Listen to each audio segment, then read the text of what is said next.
Hi, I'm David Smith, and this is In a Word. If I were to ask you how many Bible verses you could quote, what would your number be? You'd say, well, thinking about maybe 10 good verses, maybe a lot more than that.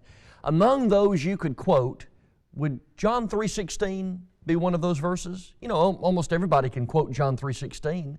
For God so loved the world that He gave His only begotten Son, that whosoever believeth in Him should not perish but have everlasting life. It's a favorite verse among those that are quoted from the Bible. But sometimes in verses that we quote often, maybe we fail to really slow down, to stop, and really think about the words that are used in those verses. Have you ever been quoting John 3:16 and thought, I wonder what the term or the terms only begotten mean in relation to Jesus Christ? Only begotten. I want to look at that word with you today.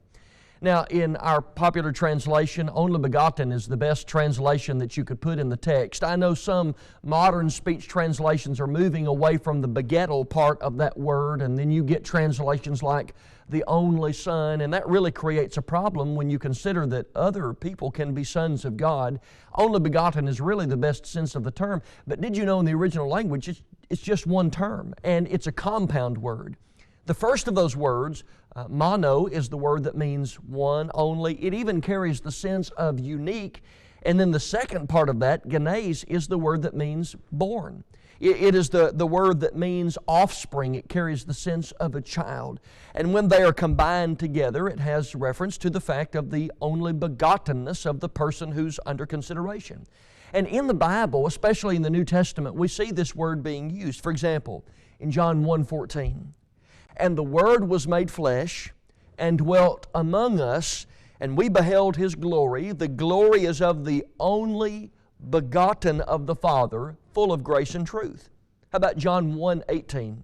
No man hath seen God at any time. The only begotten Son, which is in the bosom of the Father, He hath declared Him.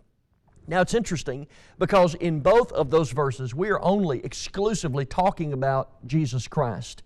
The only time I know in the New Testament where it's not talking about Jesus Christ would be in Hebrews chapter 11, verse 17, where it talks about the son of Abraham, Isaac, and Isaac offering up upon that altar on one of those mountains in Moriah his only begotten son. And that certainly gives us a help, an assistance when we look for the definition of the term. But it's used of Jesus primarily. And so really there are two senses in which that word is intended to be conveyed, that idea of only begotten in the New Testament. First and foremost, obviously it's used with reference to Jesus and the virgin conception of Jesus. It is a reference to the miraculous nature of His birth. In Genesis 3:15, we can go back in the Bible and read that proto-evangelium. We can read that first glimpse of the gospel in the Bible. We can read that God said to Satan that He would put enmity between him and his seed, and there would be enmity, and it would result in the bruising of the heel of Jesus and the crushing of the head of Satan. And from there we would get a sense that, here is the woman from whom the seed would come who would crush the head of Satan. And we learn even from that passage that there would be a virgin conception. And then you move all the way up through history and through the Bible to Matthew chapter 1, and you read of Jesus, who was born of Mary without the help of a man, and you read of that virgin conception. So when the Bible speaks of Jesus as the only begotten Son, well, clearly it's a reference to His miraculous birth. It's a reference to the virgin conception.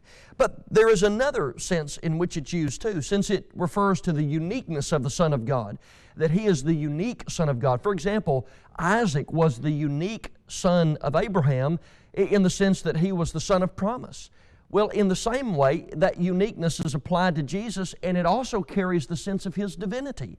When you're talking about Jesus as the only begotten Son of the Father, it clearly references the fact that the Son and the Father are of the same nature. While we can be sons of God, we are not of the same nature as God, because we are not divine beings, we are human beings. But Jesus Himself, while human, was at the same time divine. He was divine in His nature, and so clearly He is unique in that sense. And we are eternally grateful. We are so grateful that we can read in the Bible of the unique relationship that existed between Jesus and the Father. And one of the ways that the Bible writers, by inspiration, described that was by the term only begotten. He was born of a virgin. He is divine in nature. He is unique. Above all sons of God, He is the only unique Son of God. And so when you're reading your Bible and you're quoting those favorite verses like John 3:16, slow down a little bit and take some time to really reflect on that word, only begotten. That's been our word for the day. I'm David Smith, and this is In a Word.